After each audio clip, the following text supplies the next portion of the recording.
Hello everyone, welcome to Gyandeep channel. ICT virtual classroom Dehradun में आप सभी बच्चों का स्वागत करती हूं। बच्चों, क्लास 6 का हम लोगों का चैप्टर नंबर 1 चल रहा था, जिसका जो चैप्टर हमने कंप्लीट कर लिया था। मैंने आपको बहुत सारी चीजें चैप्टर के अंदर जो थी वो ब्रीफ में बहुत अच्छी तरह से समझा दी हैं कि विभिन्न राज्यों में हमारे विभिन्न राज्यों में विभिन्न तरीके का खान पान पाया जाता है, और वो क्या होता है, हम लोग अलग अलग राज्यों में रहते हैं तो उससे हम खान पान के आधार पर ये जान सकते हैं कि हम किस राज्य के निवासी हैं। यदि मैं आपसे बोलूं कि मैंने लंच में दाल और रोटी खाई है, तो बच्चों आप क्या डिसाइड करेंगे? आप ये समझ जाएंगे कि किसी प्लेन के आदमी ने ये बात कही है। यदि आप कह रहे हैं कि हम फल फ्रूट बहुत अच्छी मात्रा में खाते हैं, तो आप ये मान सकते हैं कि कुछ पहाड़ी राज्यों का है। यदि कोई इंसान आपसे कहता है कि लंच में वो डोसा, इडली और सांभर ही खाता है और डेली वही खाता है, तो इसका मतलब ये है कि वहां पे चावल का उत्पाद अधिक होगा, और इसका मतलब कि वो साउथ इंडिया का इंसान है। तो क्या है, हमारे भारत देश में डाइवर्सिटी पाई जा रही है, फूड डाइवर्सिटी पाई जा रही है। एक क्विक रिवीजन कर लेंगे चैप्टर का, उसके बाद बच्चों मैं आपको चैप्टर का क्वेश्चन आंसर करवा दूंगी। तो चलिए, पेन और कॉपी को अपने साथ में रखेंगे एकदम, क्योंकि नॉर्मल क्लासेस नहीं चल पा रही हैं, तो इसलिए आपको पेन और कॉपी साथ में रखिए। मैं आराम से धीरे धीरे बोलूंगी। क्लास 6 के बच्चे छोटे होते हैं, तो लेकिन घबराने की कोई बात नहीं है। मैम आपको धीरे धीरे लिखवाएंगी और आप उसको नोट कर लेंगे, साथ साथ बच्चों याद करते चलेंगे। चलिए स्मार्ट बोर्ड की तरफ देख रहे हैं बच्चों। क्लास 6 का चैप्टर नंबर 1 है food and where does it come from. Food and where does it come from, यानी कि भोजन और यह कहां से आता है। भोजन और ये कहां से आता है। मैं हूं आपकी Samta Shukla ma'am, science faculty from ICT virtual classes Dehradun, और आप सभी को food where does it come from, यानी कि भोजन कहां से आता है। देखिए बच्चों, आपने कल देखा था कि विभिन्न भारत बहुत बड़ा देश है, उसमें अलग अलग बहुत सारे राज्य हैं, और वहां पे फूड वैरायटीज पाई जा रही हैं। क्या पाई जा रही हैं? फूड वैरायटीज पाई जा रही हैं। यानी कि जब कोस्टल एरियाज की तरफ जाते हैं, क्विक रिवीजन करना है हमको, तभी आप क्वेश्चन आंसर से रिलेट कर पाएंगे। फूड वैरायटीज पाई जाती हैं, तो कोस्टल एरिया यानी कि साउथ इंडिया में देखिए स्पाइसेस पाए जाते हैं, कोकोनट पाया जाता है। ये देखिए कोकोनट यहाँ पे पाया जा रहा है। आप मेरे इस एरो को ध्यान देंगे, यहाँ पे क्या पाया जा रहा है? कोकोनट पाया जा रहा है। उसके बाद क्या पाया जा रहा है बच्चों? फूड इंग्रेडिएंट्स जो होते हैं, जैसे रोटी बनाने में आपको 2 अलग अलग इंग्रेडिएंट्स का यूज हुआ है। दाल को बनाने में आपको पल्सेस का, वाटर का, सॉल्ट का और ऑयल का यूज हो रहा है, या घी का यूज हो रहा है, और स्पाइसेस का यूज हो रहा है। ठीक है, तो दालें कहाँ से मिली? हमें पौधों से मिल जाती हैं। वाटर, सॉल्ट हमें समुद्र से मिल गया। घी हमें एनिमल से या प्लांट से ऑयल मिल सकता है, और स्पाइसेस हमें किससे मिलते हैं? पौधों से मिलते हैं। इसी तरह से अगर आप खीर बनाने की बात करते हैं, तो खीर बनाने में क्या होता है बच्चों कि हमें मिल्क चाहिए होता है, राइस चाहिए होता है, शुगर चाहिए होता है, और क्या चाहिए होता है? हमें फ्रूट्स, यानी कि कुछ ड्राई फ्रूट्स चाहिए होते हैं। कुछ क्या चाहिए होते हैं? ड्राई फ्रूट्स चाहिए होते हैं। क्या क्या चाहिए होता है हमें? मिल्क चाहिए होता है, राइस चाहिए होता है, हमें क्या चाहिए होता है खीर बनाने के लिए? शुगर चाहिए होता है, और कुछ मेवे की जरूरत होती है।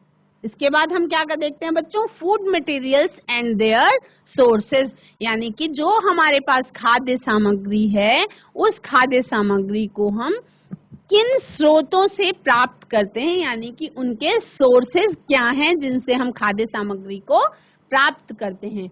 तो पहले सोर्स जो हैं वो है प्लांट्स, यानी कि हमारे पेड़ पौधे, और दूसरा सोर्स है एनिमल्स, यानी कि जंतु। तो प्लांट्स से जो फूड मटेरियल हमें मिल रहा है उसे हम क्या बोलेंगे बच्चों?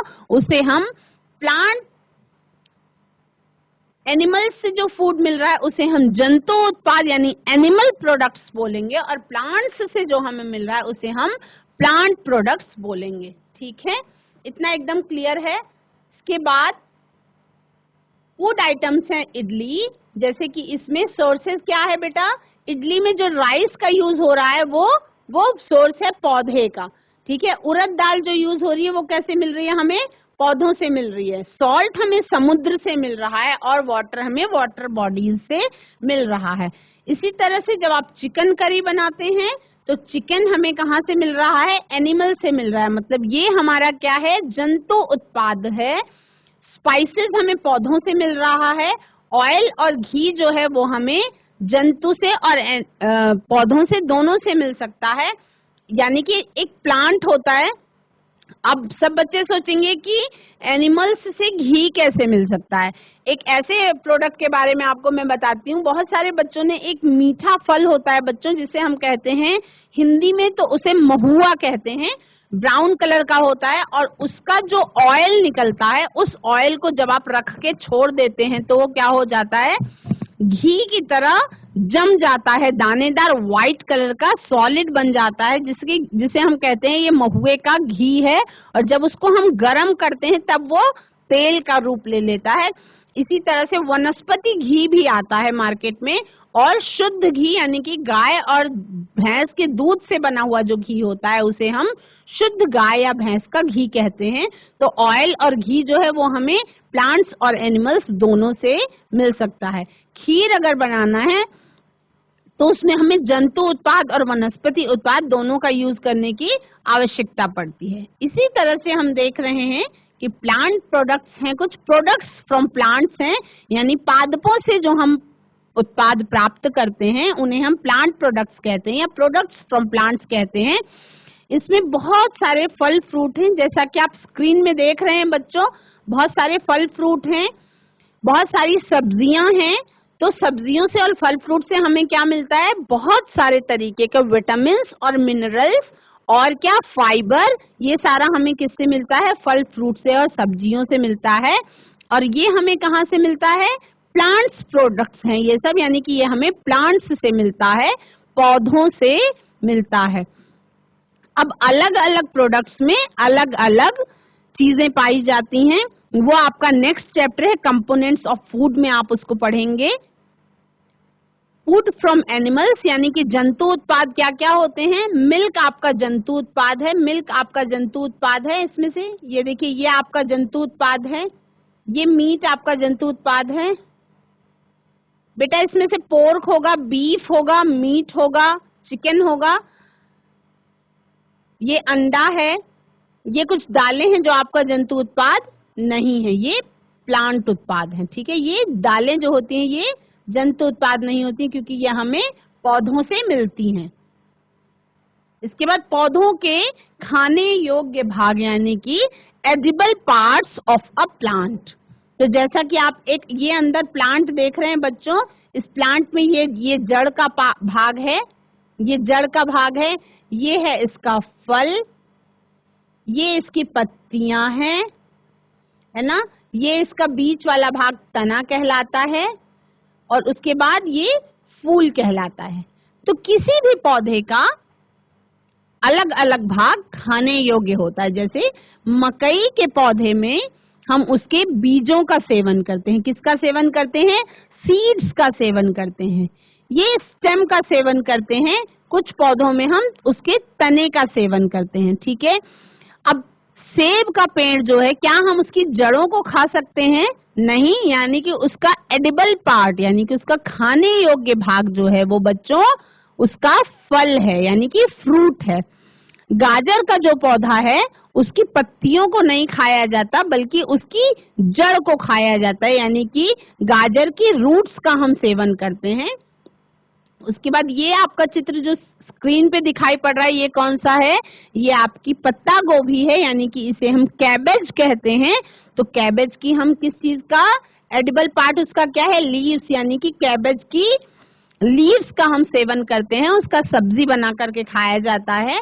उसके बाद ये है फूल गोभी, या जो आपको स्क्रीन पे दिखाई पड़ रहा है इस सब्जी का नाम है, इसको सब्जी की कैटेगरी में रख दिया गया है, पर ये उस पौधे का फूल वाला भाग है, फ्लावर पार्ट है, और इसका नाम है ब्रोकली। और इस ब्रोकली को हम सब्जी बना करके या बॉइल्ड ब्रोकली की तरह से भी खा सकते हैं। तो पौधे के खाने योग्य भाग यानी कि एडिबल पार्ट्स हैं ये सारे के सारे। तो अलग अलग पौधों का अलग अलग पार्ट खाने योग्य होता है। उसके बाद मैंने आपको अंकुरित अनाज का कॉन्सेप्ट समझाया था कि किसी भी साबुत बीज को अगर आप मॉइस्चर देते हैं और सही टेम्परेचर देते हैं तो वो स्प्राउट्स बना लेते हैं और ये प्रोटीन का कंटेंट इसमें बहुत ज्यादा होता है। तो अंकुरित अनाज भी आपके खाने के लिए बहुत अच्छे होते हैं। उसके बाद मैंने आपको बताया था बच्चों, अंकुरित अनाज जो है वो प्लांट बेस्ड प्रोडक्ट हो गया क्योंकि वो पौधों से मिल रहा है। उसके बाद नेक्टर या मकरंद के बारे में मैंने आपको कल बताया था कि ये जो शहद है ये प्लांट बेस्ड प्रोडक्ट हो गया क्योंकि ये पौधों के जो फूलों का रस होता है उसे मधुमक्खियां इकट्ठा करती हैं और छत्ते में इसको पूरे साल शहद बनाती रहती हैं। इसीलिए अगर गुलाब के फूल का बाग है वहां पे कोई छत्ता लगा है तो उस शहद का टेस्ट डिफरेंट होगा, और अगर अजवाइन की खेती के पास कोई शहद का छत्ता लगा तो उस शहद का टेस्ट डिफरेंट हो सकता है। इसके बाद मैंने आपको भोजन के आधार पे जंतु 3 प्रकार के होते हैं ऐसा बताया था। एक प्रकार का जंतु है हर्बीवोरस यानी कि शाकाहारी। इस तरीके के जंतु पूर्णतया पेड़ पौधों पर ही डिपेंड होते हैं। क्या होते हैं? पेड़ पौधों पर ही डिपेंड होते हैं। जैसे आपको हाथी दिखाई पड़ रहा है स्क्रीन में, ये क्या है? पेड़ पौधों पर ही डिपेंड होते हैं। इसके बाद सेकेंड टाइप ऑफ भोजन के आधार पर प्राणी जो पाए जाते हैं वो है कॉर्निवोर्स यानी कि केवल और केवल मांस पर ही डिपेंड रहने वाले। ये क्या करते हैं? दूसरे जंतुओं का शिकार करते हैं और शिकार करने के बाद उसके मांस से अपना भोजन ग्रहण करते हैं, उसका मीट जो है वो खा लेते हैं। तो इस प्रकार के जंतु जो ये पेड़ पौधे, इनको आप कितना ही टेस्टी चारा या दे दिया जाए तो ये चारा या घास नहीं खाएंगे क्योंकि ये केवल और केवल शिकारी प्राणी होते हैं और ये इसीलिए इन्हें हम क्या कहते हैं? कॉर्निवोरस या मांसाहारी पशु कहलाते हैं। जैसे इसने शिकार किया है और ये देखिए खा रहा है। इसी तरह से जब आप हाथी को देखते हैं तो हाथी क्या करता है? हाथी अपनी सूंड को उठा के पेड़ पौधों से अपना डाल तोड़ तोड़ के और पत्तियां तोड़ तोड़ के सेवन कर रहा है। तो ये क्या कहलाता है? शाकाहारी। पूर्णतया ये शाकाहारी प्राणी होता है और ये मांसाहारी प्राणी होते हैं। इसके बाद भोजन के रूप में खाई जाने वाली जो सामग्री है वो बकरी क्या खाती है? अनाज और चारा खाती है। छिपकली कीट खाती है। शेर आपका मांस मछली ही खाता है। सांप क्या है? आपका कीट खाता है। बिल्ली अनाज और मांस मछली दोनों खा सकती है और मनुष्य जो है वो अनाज फल सब्जी मांस मछली इन सभी चीजों का सेवन करते हैं। ठीक। इसके बाद जो तीसरी कैटेगरी है बच्चों ये है कॉर्निवोर्स। कॉर्निवोर्स आप पढ़ चुके हैं जिसे हम मांसाहारी कहते हैं। ये ऑमनिवोर्स। इस तरीके के प्राणी जो होते हैं ये जीव जंतुओं का और पेड़ पौधों पर दोनों पर अपने भोजन के लिए निर्भर होते हैं। क्या होते हैं? ये पेड़ पौधों पर भी निर्भर होते हैं और जीव जंतुओं पर भी निर्भर होते हैं। जैसे हम मनुष्य जो हैं हम सर्वाहारी कहलाते हैं, इन्हें हम ऑमनिवोरस कहते हैं। हर्बीवोरस हैं जो केवल और केवल शाकों पर यानी कि पेड़ पौधों पर डिपेंड होते हैं। ये आपका पहला वेरी लेफ्ट हैंड साइड पे आपका जो चार्ट है वो हर्बीवोर्स का है। बीच में कॉर्निवोर्स हैं जो केवल और केवल मांस पर डिपेंडेंट होते हैं और तीसरे प्रकार के प्राणी कहलाते हैं ऑमनिवोर्स यानी कि सर्वाहारी। और ये कैसे होते हैं? ये पेड़ पौधों पर भी डिपेंड होते हैं और मांस पर भी यानी कि जंतु उत्पादों पर भी डिपेंडेंट होते हैं। के बाद आप क्वेश्चन आंसर कर लेंगे इस चैप्टर का। कुछ वर्ड्स हैं जिनके बारे में आपको अच्छे से लर्न होना चाहिए। एक तो क्या है? इंग्रेडिएंट्स। कठिन शब्द हैं आपके इस चैप्टर के। पेन उठाइए, अपना कॉपी खोलिए और नोट करिए। कठिन शब्द हैं जिनका आपको इसके बारे में मतलब पता होना चाहिए। इंग्रेडिएंट्स,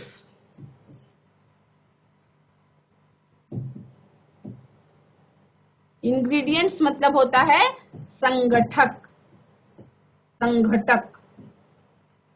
ठीक, उसके बाद बच्चों एडिबल। एडिबल जो शब्द है उसका मीनिंग है कि खाने योग्य भाग, खाने योग्य भाग। किसी भी पौधे का जो खाने योग्य भाग होगा उसे हम कहते हैं एडिबल पार्ट। उसके बाद क्या है बच्चों, नेक्टर। सारे बच्चे अपनी कॉपी में नोट कर लें, नेक्टर को हम हिंदी में कहते हैं बच्चों मकरंद, यानी कि फूलों का इकट्ठा किया गया, जो मधुमक्खियों द्वारा इकट्ठा किया गया फूलों का रस है, उसे ही हम मकरंद या नेक्टर कहते हैं। उसके बाद ये नोट कर लीजिए, ऊपर वाला मैं इरेज कर देती हूँ, नीचे वाला आप नोट करते चलिए। उसके बाद बच्चों स्प्राउटेड सीड्स, स्प्राउटेड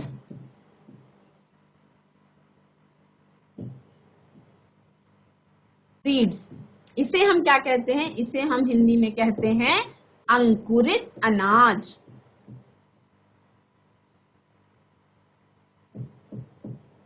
आज या कल में आपका फर्स्ट चैप्टर कंप्लीट हो जाएगा। तो फर्स्ट चैप्टर समझने के बाद अगर आपको कोई प्रॉब्लम है तो उसे आप चैट के माध्यम से मैम से पूछ सकते हैं, मैं आपकी प्रॉब्लम का सोल्यूशन कर दूंगी। अगर कहीं कुछ आपको समझ में नहीं आया है तो आप मुझे चैट के माध्यम से बताएंगे। इसके बाद ये वाला लिख लिया है सारे बच्चों ने, खाने योग्य भाग, एडिबल पार्ट को हम कहते हैं। इसके बाद बच्चों 3 और शब्द आपके सामने आए जिनको हम कह रहे हैं हर्बीवोर।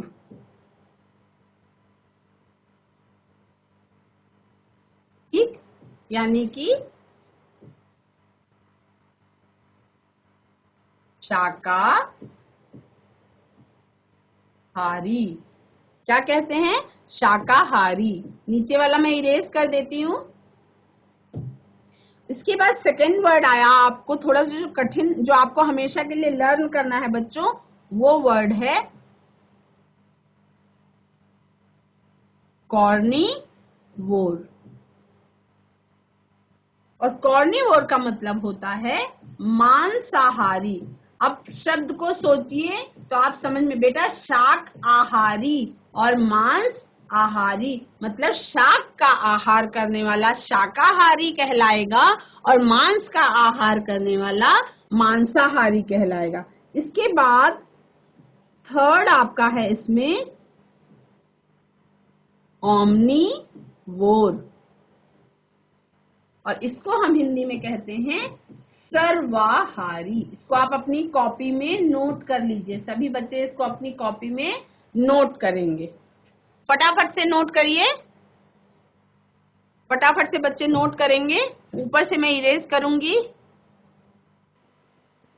इसके बाद बच्चों क्वेश्चन है, हमारे भोजन के प्रमुख स्रोत क्या हैं? नोट करें, हमारे भोजन के प्रमुख स्रोत क्या हैं? आप क्वेश्चन के रूप में लिख सकते हैं, मैं इसको शॉर्ट में लिखती हूँ। भोजन के प्रमुख स्रोत कौन कौन से हैं बच्चों? आंसर लिखें। भोजन के प्रमुख स्रोत हैं पौधे एवं जंतु। तो आप लिख सकते हैं, पूरी लाइन के साथ लिखेंगे, हमारे भोजन के प्रमुख स्रोत निम्न हैं। पॉइंट नंबर 1 पौधे और पॉइंट नंबर 2 जंतु। पूरी सेंटेंस में पूरा लाइन लिखेंगे आप, हमारे भोजन के प्रमुख स्रोत निम्न हैं। पॉइंट नंबर 1 पौधे और पॉइंट नंबर 2 जंतु। इसके बाद इसको इरेज करते हैं।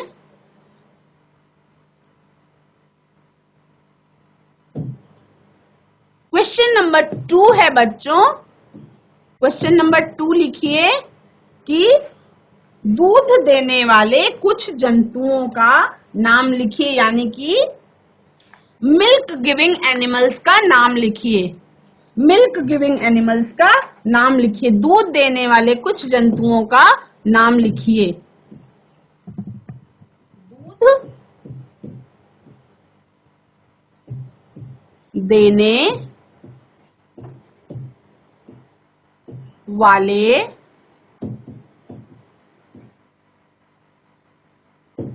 जंतुओं के नाम। आंसर है नंबर 1 है, सभी बच्चे जानते हैं, लेकिन बुक कॉपी में लिखना है आपको। नंबर 1 है गाय, नंबर 2 आपको भैंस दूध देती है, और नंबर 3 क्या है बच्चों, बकरी भी दूध देती है। उसके अलावा जितने मैमल्स हैं वो सभी दूध देने वाले, जैसे ऊंटनी भी दूध देती है और भेड़ें भी दूध देती हैं अपने बच्चे को पिलाने के लिए, लेकिन जो इंसानों के पीने के लिए होता है वो ज्यादातर गाय का दूध और भैंस का दूध यूज में आता है, और बकरी का दूध यूज में आता है।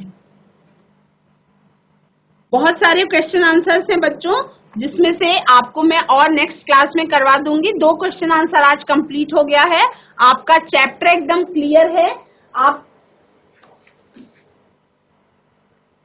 आप सभी बच्चे बोर्ड पे जो लिखा हुआ है उसको नोट डाउन कर लीजिए, अपनी कॉपी में उतार लीजिए अच्छे से। सारे बच्चों का आशा करती हूँ कि क्लास 6 का जो चैप्टर नंबर 1 था, food and where does it come from, clear हो गया होगा। अगर कोई प्रॉब्लम आ रही है बच्चों तो चैट के माध्यम से मुझसे पूछ सकते हैं। मैंने क्वेश्चन आंसर स्टार्ट कर लिए हैं, हम लोगों का 2 क्वेश्चन कंप्लीट भी हो गया है।